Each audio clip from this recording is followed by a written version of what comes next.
In a softer market for sellers, every flaw of your home gets magnified. What buyers might overlook in a hot market becomes a deal breaker when they have more options. It may not be what you want to hear, but if you want your house to sell or get the best value, you can't afford to ignore this part. Up until now, we focus on the parts of your house that catch the eye, the paint colors, the landscaping, and the staging. And that's been time well spent because those details shape the first impressions buyers get. But if you stop at appearances, you miss the bigger picture.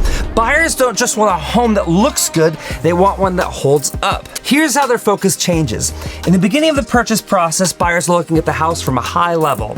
The nicer, the cleaner, and the more move-in ready your house looks, the more offers you get. But as you move deeper down the rabbit hole, the pretty things take a back seat and the bones become critical. Inspections, appraisals, and insurance reports put every major system under a microscope.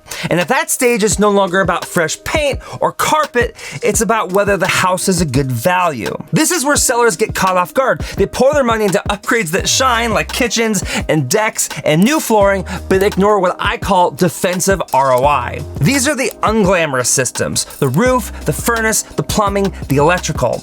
A new furnace rarely wows a buyer, but an old one might terrify them. A solid roof blends into the background, but a failing roof becomes a negotiating weapon to the buyer, or a reason for the appraiser to cut your value, or even a deal killer for insurance. And by the way, if a home buyer can't get insurance, they can't get a mortgage, and thus can't buy your house. And that ties directly into retail versus wholesale condition. You want your house to sell at retail price or wholesale price. Retail condition means your major systems are in good working order, which keeps you in the broadest buyer pool, including the 80% who need financing and insurance. Wholesale condition means some systems are past their lifespan, which pushes you into a smaller pool of cash buyers and investors who are hoping to buy your house at a deep discount. Because while cosmetic upgrades help you attract buyers, it's the big systems that decide whether you sell for full retail or watch your house get priced down into wholesale territory. Here are some average benchmarks sellers should know. I have a link in the description with a guide for all of this there. Now let's talk about timelines.